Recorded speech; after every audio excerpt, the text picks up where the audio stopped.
Karma and Rebirth, a talk given by Reverend Dr. K.C. Dhammapanayaka at the University of Science, Chennai. The word karma or karma is a very common word among the followers of all existing religions which were originated in India. Sanskrit and Pali languages convey the meaning of cause and effect by using this word.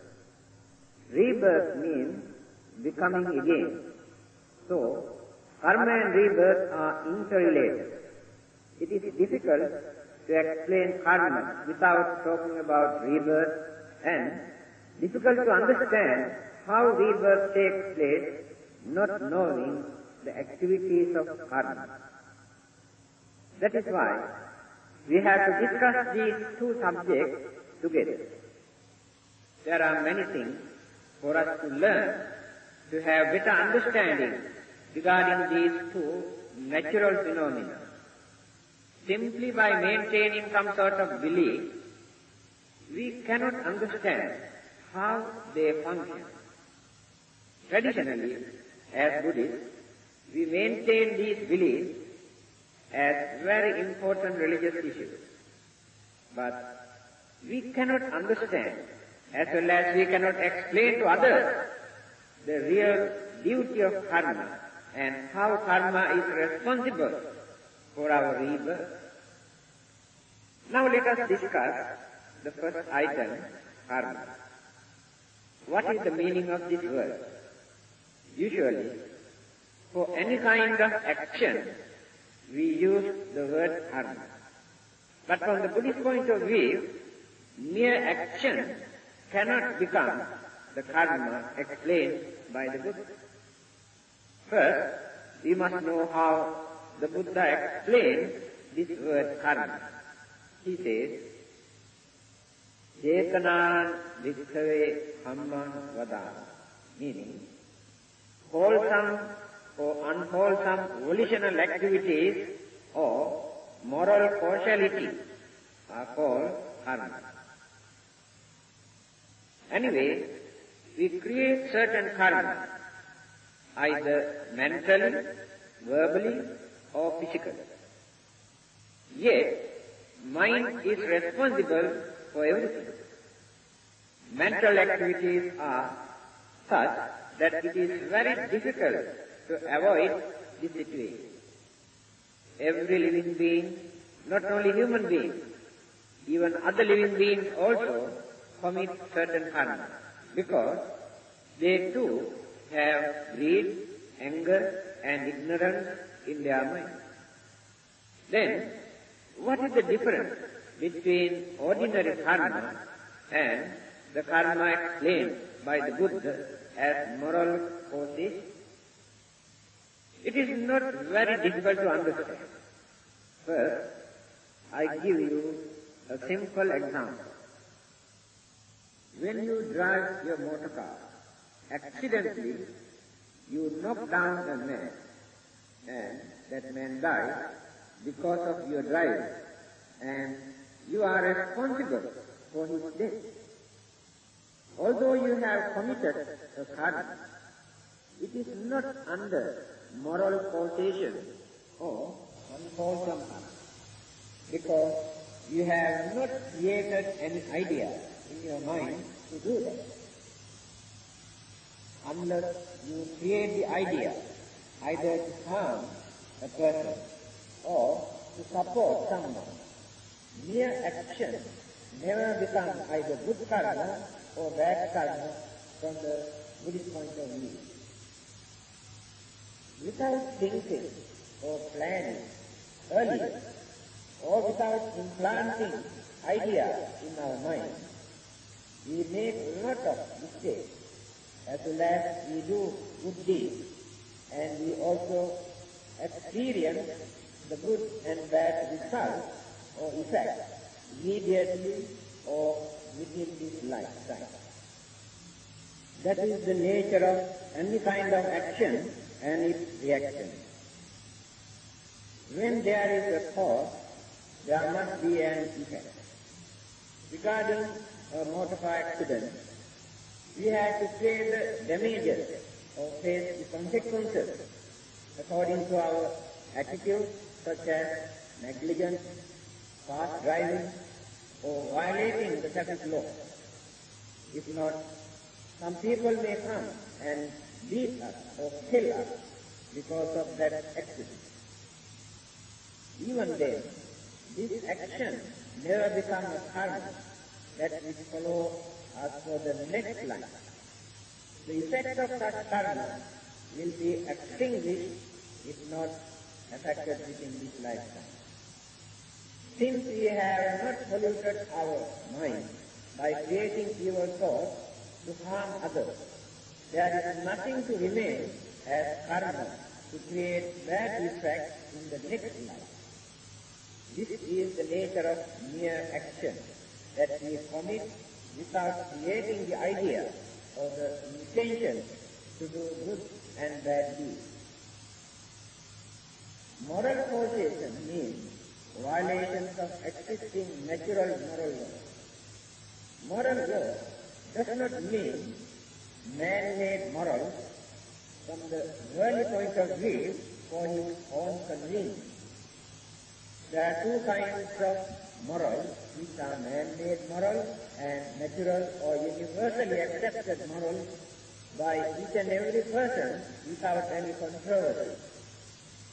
So, when we violate some of those universally accepted morals, then we violate moral causation or the karma explained by the Buddha. That is called akusala karma or bad karma. The positive side is kusala karma, wholesome activity, mental, verbal or physical action. We always use these three channels to create good karma or bad karma.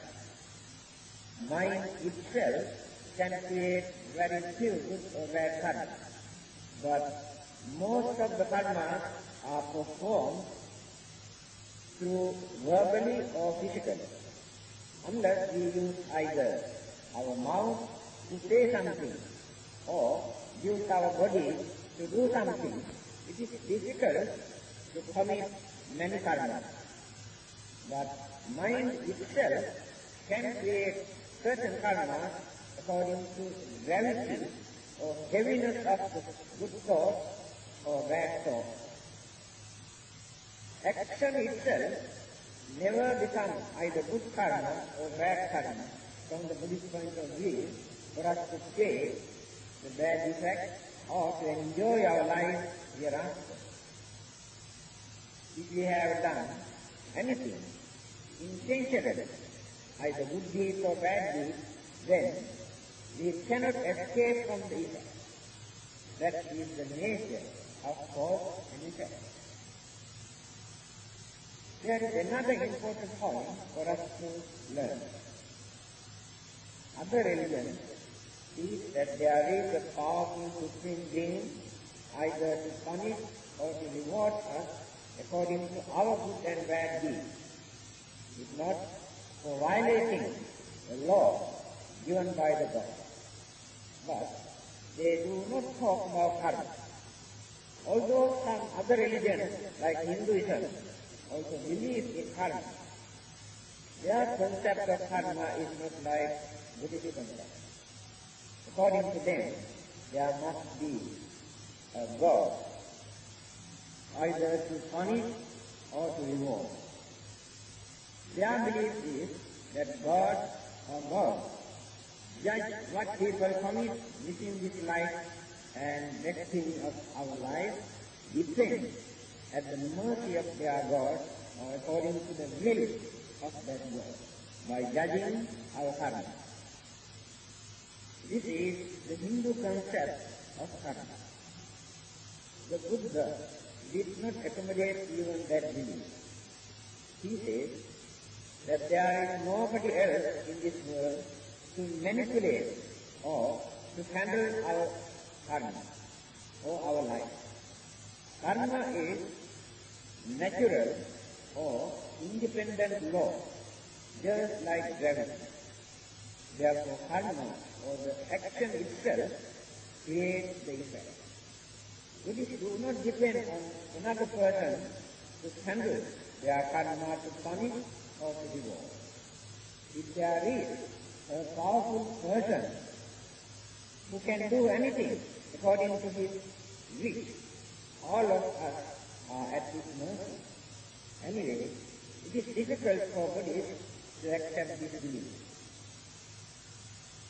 It is also difficult to understand how a God can forgive all the effects of bad deeds that people have committed just because they believe and worship Him.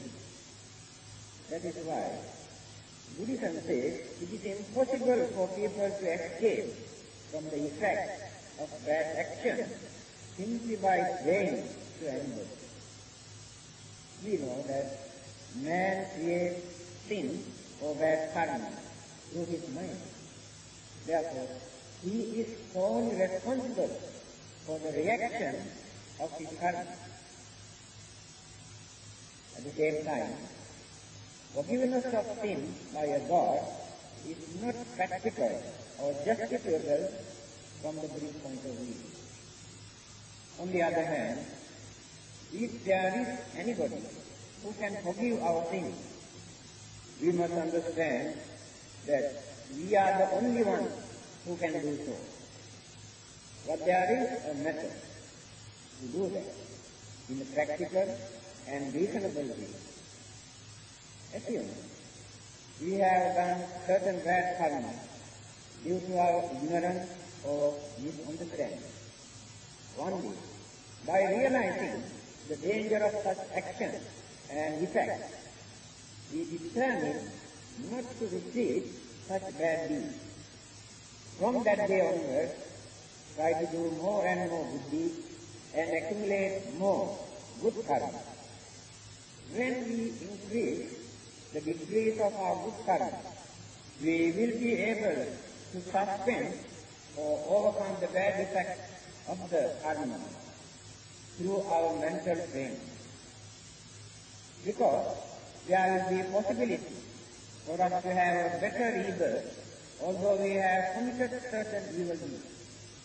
Again, when we continue our good karma, life after life, until we attain perfection or arahanta, or the karma that we have committed earlier may follow us just like our shadow, but had no chance to affect or attack us because of heavy good karma.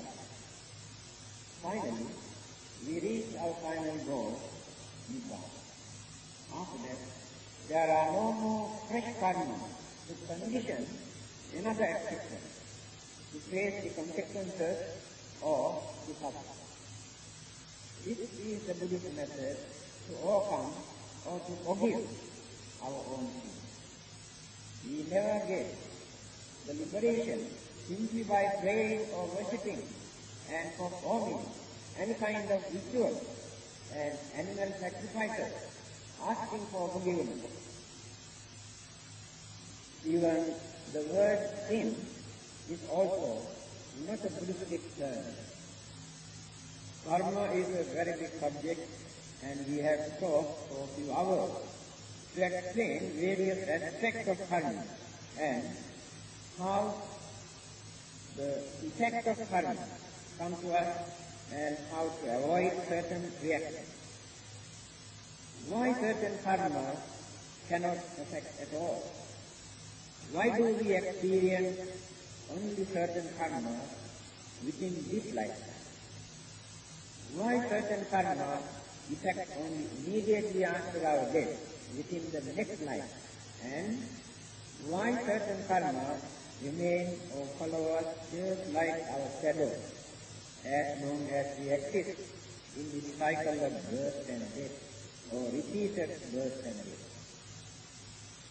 We also must understand karma is not the only force which influences our life and to experience pleasant and unpleasant feelings.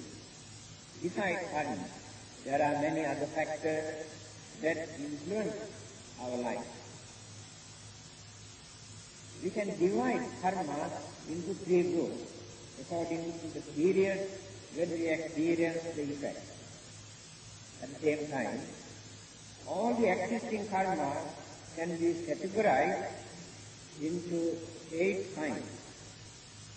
One particular karma which can condition or produce pleasant or unpleasant next existence is called generative karma. That particular karma is responsible only for generating of our next life, but not for the rest of our life. Then, another karma, which is called supportive karma, that will assist us to maintain our life. Although many people come into existence as human beings, they become very unfortunate due to lack of such supportive karma. They are not fortunate enough to lead a happy, prosperous, contented life. The nature of another karma is to disturb or to hinder our worldly happiness. That is called obstructive karma. Such disturbances confront our life. That means sicknesses, mental disturbances, or some other interruption created by enemies and some other natural forces. People rob us, swindle, and take away our belongings by force. Such unfortunate events also can be regarded as bad effects of the past karma. The fourth one is called disruptive karma. Sometimes, while we are enjoying our life, suddenly some unfortunate incident happens to destroy our happiness. We do not know why. Some accident, fire, and flood destroy our belongings and damage our life. Such disasters also may happen to us due to our past karma. Another way to create the effect of karma is according to the gravity or weight of the karmic action. Therefore, this is called weighty karma. Among all those good and bad karma, certain karma becomes very effective according to the heaviness of the thought, word, and action. All the forces that contribute heavily to create a particular karma. So, at the dying moment, that weighty or heavy karma gets the chance to come forward and become the important karmic force to pave the way for the next existence. Although there are so many other karmas, at the same time, the forceful one gets the chance to become the productive karma to generate the next life. Next one is called habitual karma. The karma, whether big or small, that performed again and again during our lifetime, naturally become our habit since we have done this repeatedly. Such karmic thoughts always prevail in our mind. Let us take a simple example. Every morning we go to our shrine room or altar and pay homage to the Buddha. If any offerings such as flowers, sticks, or candles are available, offer them and recite some verses or sutras and concentrate or meditate for a short while. Although this kind of karma can be regarded as minor karma, this can become an important karma to influence the mind of a dying person. Because every day we have been collecting karmic thoughts to enrich the karmic seed in our mind. We know that when the water accumulates into a pot, drop by drop, later a very big quantity of water accumulates in the pot. Therefore, we should never think that such karmic actions are not very important. If not, make it a habit to read few passages from our religious books every day before going to bed. Such good mental habits give a lot of inspiration and guard the mind from mental disturbances or impurity. The karma which appears in the mind of a dying man as his last thought is another kind of karma. That is called death proximate karma. This particular karma becomes the deciding factor for the destiny of our future life. People might have committed numerous good and bad karmic actions during their lifetime, but only one particular karma appears in the mind at that moment as last thought, although there are many other karmic forces are deposited in the subconscious mind and follow us. This particular karmic thought is responsible for our next life, because rebirth takes place according to that last thought. It can be a minor one or a very major one, but no one can choose one particular karmic thought purposely at the last moment. For an example, assume there are big and small sized cows in a cow shed, and the entrances were closed at night time. Next day morning, when the doors are open, the cow who was nearer to the door gets the chance to go out first. That cow can be a small or big one. Very big one who was behind the small one had no chance to go out first until the nearest one go out. In the same way, we can understand the nature of this karmic force. The lesson that we can learn from this example is to know that the religious duties or services that are performed as last rites when the person is going to die can become the last karmic thought in the dying man's mind. But this must be performed when the person is conscious. Such karmic action at that moment remind him certain other good deeds also that he has done earlier, and influence the mind to maintain such good karma to become the last thought. If the person passed away while he was holding one of his good karma in the mind, he gets the chance to have a better rebirth, because he departs from this world without having any mental pollution or confusion in the mind. Therefore, our habitual karma, what we perform in our day-to-day life, easily can become the last thought. This last karmic thought, which appears in the mind, acts just like a negative of a film. When the film is printed, we can see the same photo of the negative. So the picture is the rebirth. Last thought is the negative of the film. Sometimes we perform certain good deeds or bad deeds without proper understanding.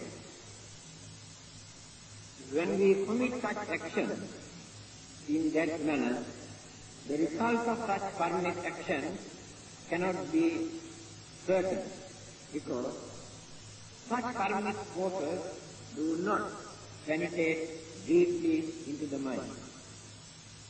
This karma is called cumulative karma. The effect of this kind of karma will be affected when there are no more other powerful karma, either good or bad, to influence the mind. For this, I can give a simple example. In the physical body, when the resistance power is very strong, many kinds of germs, virus, and bacteria that enter into the body do not create sickness because of the strong battalion in the body to fight with the enemy bacteria. When the resistance power is weak, we are susceptible to get any kind of sickness. In the same way, these minor karmas also can attack us when other good karmas are not active to support us.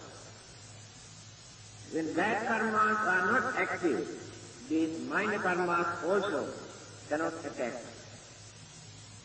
There is nobody in this world who is free from good and bad karmic results. A small baby dies immediately after its birth. This baby never had the chance either to create good karma or bad karma. Now, what is the destiny or the fate of this child? Do you think there won't be any more rebirth for this baby? Although this child never had the chance either to commit good deeds or bad deeds, in this lifetime, in the storehouse of consciousness of this baby, there are more than enough good and bad karmic seeds. Since there are no good or bad fresh karma to come forward to affect this person, one of his previous karmas will come forward and rebirth takes place according to that karma, which is deposited in the subconscious mind. So far, I have explained 8 kinds of karma according to their function and responsibility. However, this is a very big subject. According to the Buddha, this is one of the most difficult subjects for us to understand clearly. Karmas are mental activities. Our polluted or clean mind create karma. I have already mentioned that certain karmas can create the effect only within this lifetime.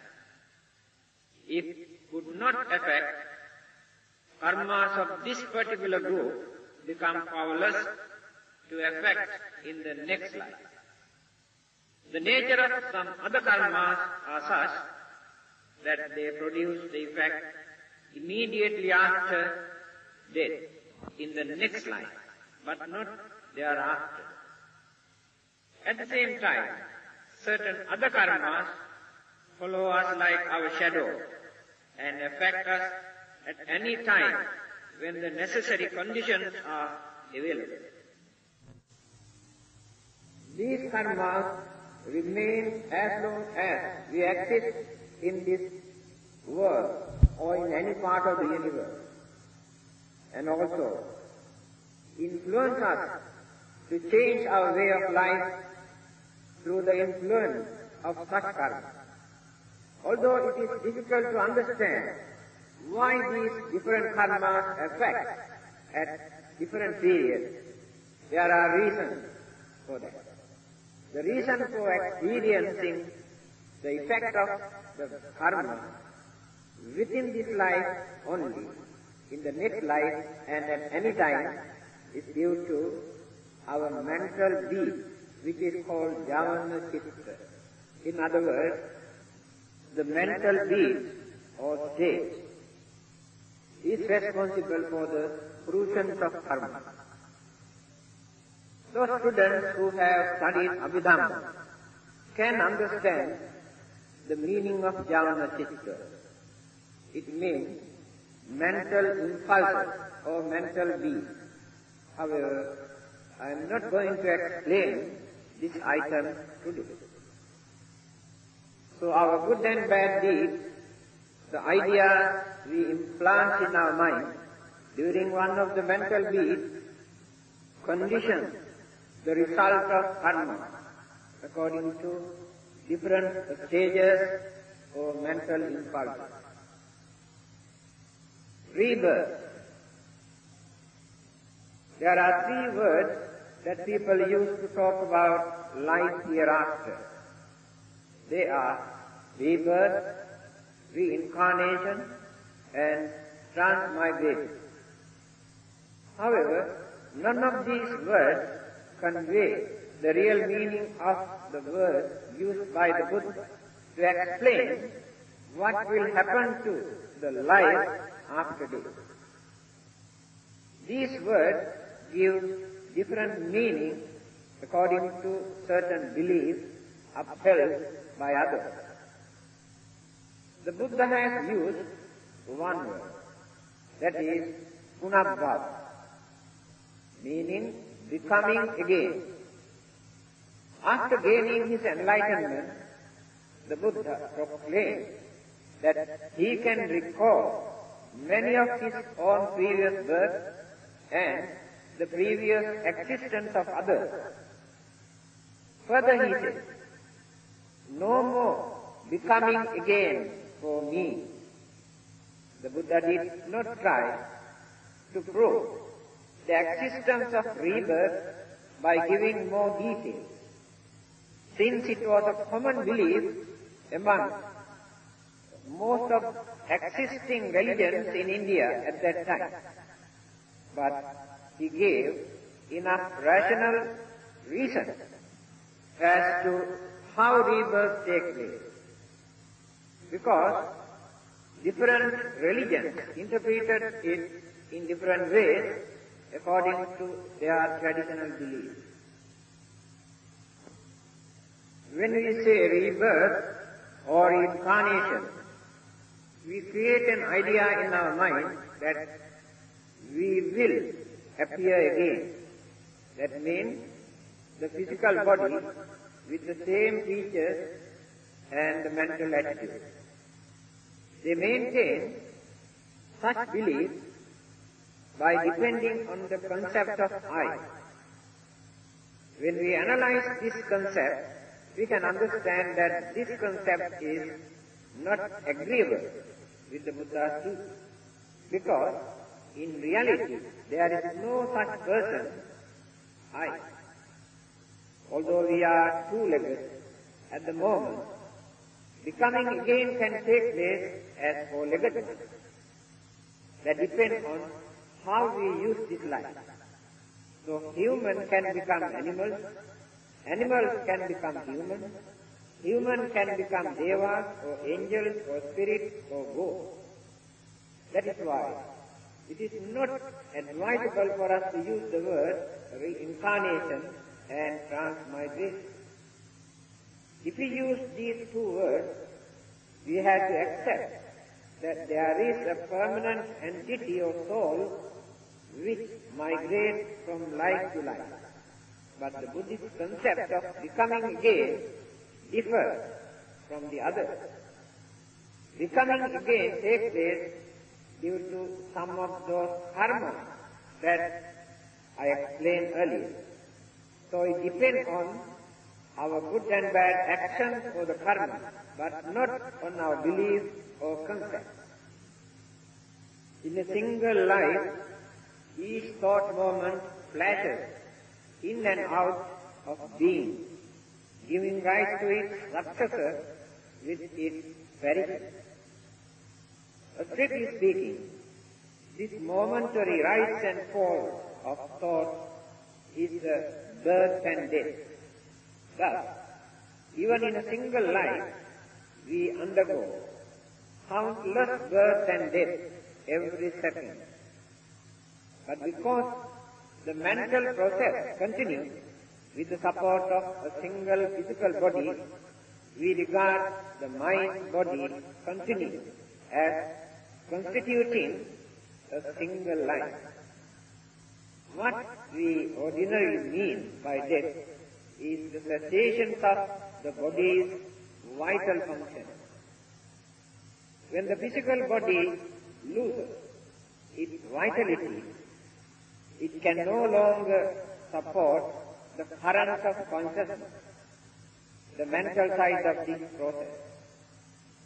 But as long as there is a clinging to life, a desire to go on existing, the current of consciousness does not come to a stop with the body's loss of life.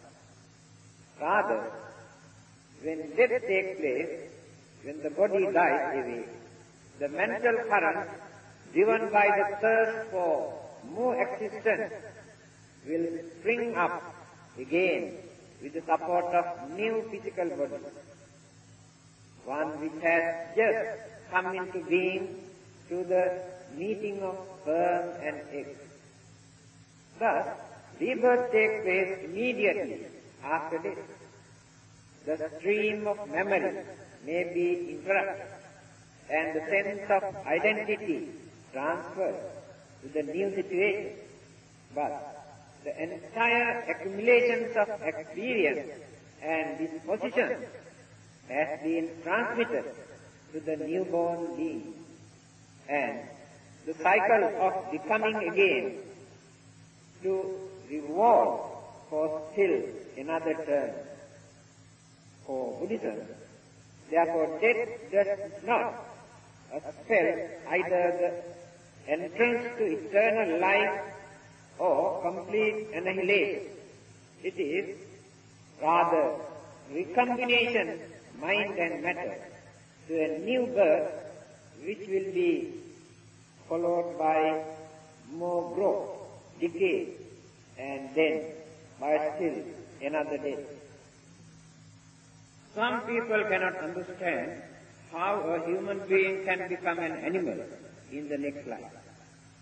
It is true that a man cannot become an animal after his death, but the man who has created animal thought in his mind, and such animal thought and action produce animal life, but not a human. Man who behaves as an animal goes on molding an animal life according to his inhuman thought. In fact, such people are animals in human form. Those who abused human dignity are responsible for the creations of animal life. At the same time, some people cannot understand how animals again come back to human life. Unless we study the nature of mind and mental process and how mental process change the life process, no one can understand about these changes. Becoming an animal or human means changing the outward manifestations of elements and energies of the mental process and life current into different shapes according to our karmic energy. So, in the animal's mind, the karmic energy is submerged and cannot absorb as humans do. But after death, if there are some good karmic seeds in the storehouse of consciousness, and if that animal had not done more and more bad karmic action within that lifetime, then again that life can turn into human life. Therefore it is not difficult to understand. Now we must try to understand how rebirth takes place. As Buddhists, we believe that after our death there will be another life or life process continuing again and again until we attain perfection or final goal. That is nirvana. Whether we believe or not, if rebirth is natural, the belief is not important for that. You can say that you don't believe in rebirth, But you cannot stop rebirth if it is natural, just because you don't believe. If birth, old age, sicknesses, human problems and death are natural, no one can stop them. In the same way, rebirth also natural phenomena. All these are natural occurrences. Since the Buddha has explained how rebirth takes place and the correct method to get rid of rebirth, we regard this as one aspect of Buddhism. A religion cannot create rebirth, but religion can tell us how to get a better rebirth and how to avoid unfortunate rebirth and avoid rebirth if repeated birth and death create suffering. Religion can guide us and to understand that rebirth is true. It is not necessary to depend on religion. Today, all over the world, people have discovered more than enough reasons, scientifically and psychologically, for us to accept that it is true, without depending on any belief. Scientists and psychologists do not depend on religion. They have no faith in God. They have no idea about karma. They depend on evidence and reason only. There are hundreds of cases in many parts of the world where some people suddenly remember their previous birth and reveal their names and places and where they were, their activities and many other incidents. Those who investigated many of those incidents found out that they are true. It is difficult to deny such discoveries. Another evidence is hypnotism. There is no religion in hypnotism. When the mind is diverted towards the subconscious mind, the storehouse of consciousness projects the accumulated mental habits or mental tendencies. There we can recall our memory and many things that we have learned and recorded in that subconscious mind. Many people could remember the languages and many other subjects that they have learned during their previous life. At the moment, we cannot use this subconscious mind because the normal mind is influenced by our five senses and some other mental objects. Therefore, subconscious mind is completely eclipsed. But occasionally, we get some information from the subconscious mind in the form of dreams. Because while we are sleeping, five senses are not engaged with the mind. Therefore, subconscious mind gets the chance to project some mental tendencies and appear as visions or dreams. That is how we get some information from the subconscious mind. There are many who can hypnotize others in many countries.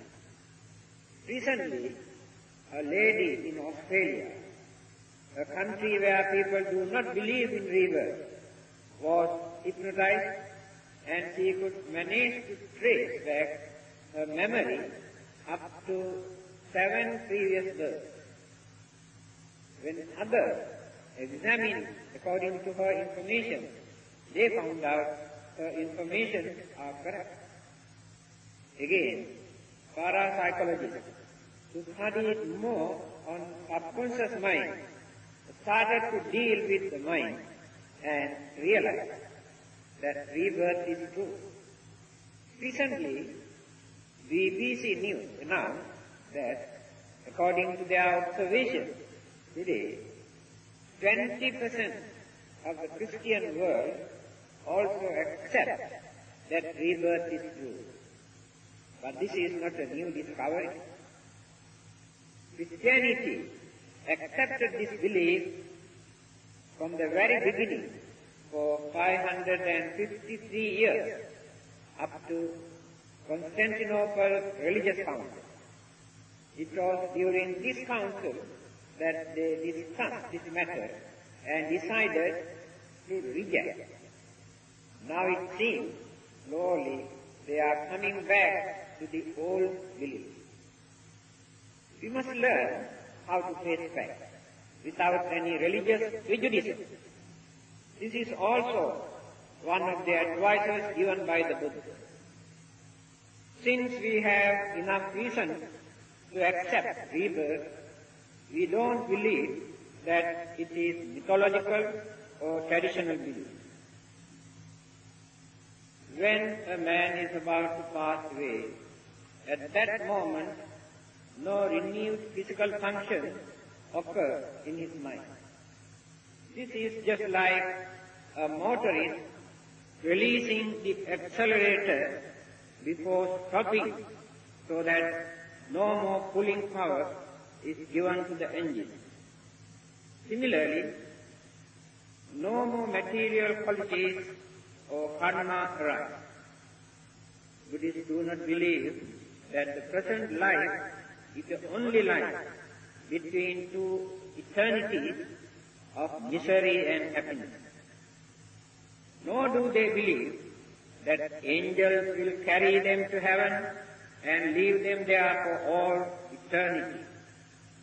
They believe that this present life is only one of the indefinite number of states of being, and that this earthly life is but one episode among many others. They believe that all beings will be reborn somewhere for a certain period of time, as long as their good and bad karma remains. What is the cause of rebirth? The Buddha taught that ignorance produces desire. Unsatisfied desire is the cause of rebirth. When all unsatisfied desire is extinguished, then rebirth ceases. To stop rebirth is to extinguish all desire. To extinguish desire, it is necessary to destroy ignorance. When ignorance is destroyed, the worthlessness of every such rebirth is considered as an end in itself. Then, craving or paramount need of existence again and again can be abolished. Ignorance also begets the elusive and illogical idea that there is only one existence for man. And the other illusion is that this one life is followed by a state of eternal pleasure or torment.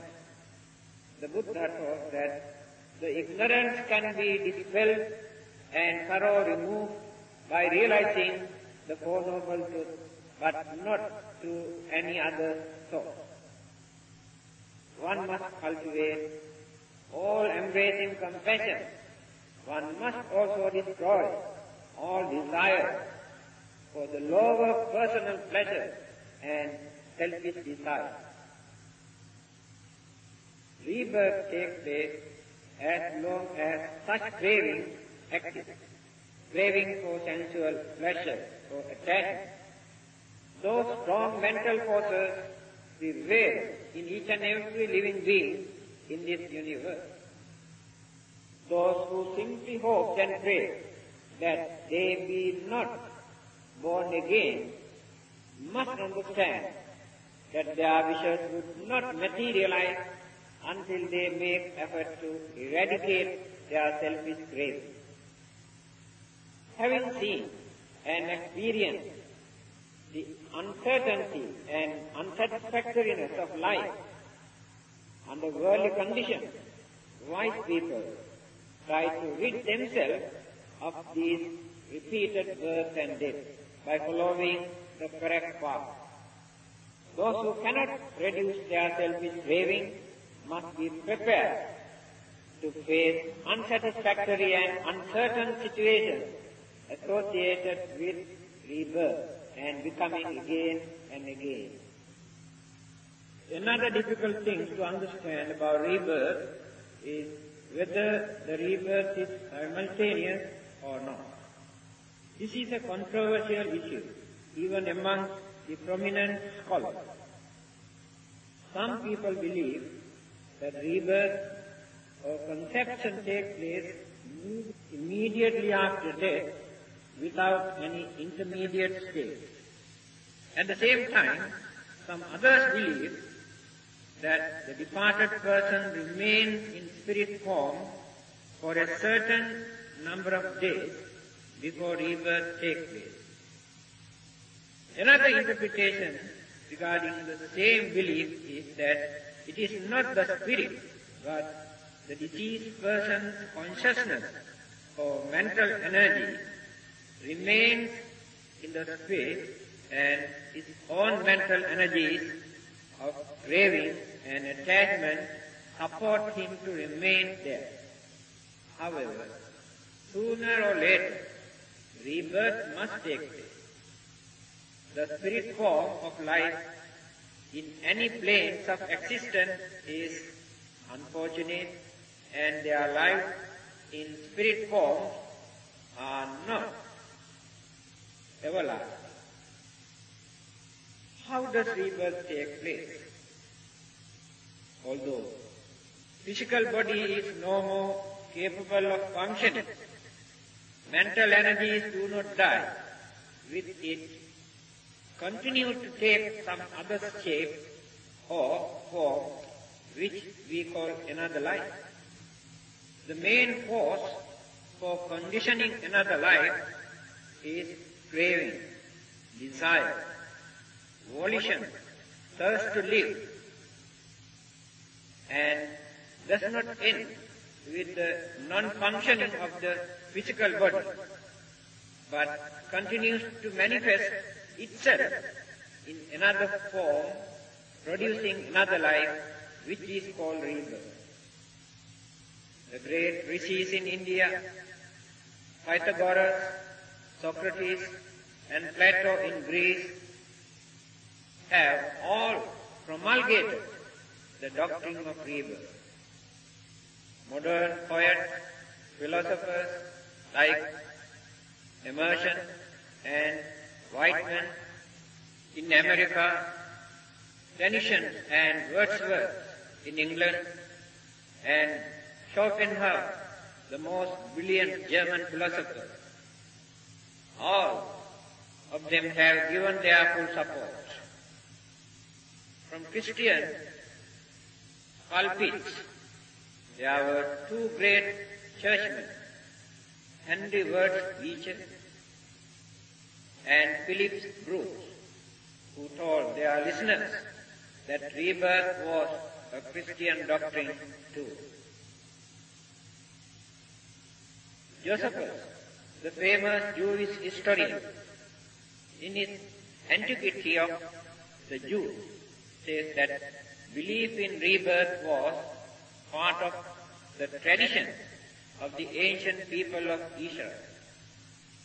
According to Buddhism, apart from mind and matter, which continued this so-called being, there is no immortal soul or an eternal ego, which man is either gifted with or has obtained in a mysterious way from a mysterious being or force. In the ultimate sense, a Buddhist cannot think an unchanging soul, any being in the form of a deva or a man or an animal. These forms are merely the temporary manifestation of the karmic force. The Buddhist concept of soul is nothing but human consciousness. The nature and functions of this consciousness is very clearly explained in the Buddha's teaching. Those who could not understand the activities of the human consciousness think that there must be some extraordinary energy beside mind or consciousness. Anyway, whatever word that we use to express this energy, such as soul, or spirit, consciousness, or mind, each and every person believes that there is some sort of unknown, unseen energy which is responsible for the destiny or the existence hereafter. By using one of these words, people maintain a concept according to their respective religious background. However, the mind or the consciousness explained by the Buddha can be understood without depending even on religious belief. That is why modern psychologists appreciate and accept these interpretations of the Buddha without depending on any religious background. Death is not the end of our life. It is a temporary end of a compounded physical body. Physical body is not a life. This body is to accommodate life. Life is the combinations of mind and matter. This integration of this combination is called death. Recombinations of mind and matter is called rebirth. Mental attitude, anxiety, attachments or craving for various mental tendencies or mental habits are responsible for conditioning the next existence to be a pleasurable or miserable. External agency is not responsible for that. What the Buddha says is that you are the result of what you were. You will be the result of what you are. That means you are solely responsible for your existence and your pain and pleasure.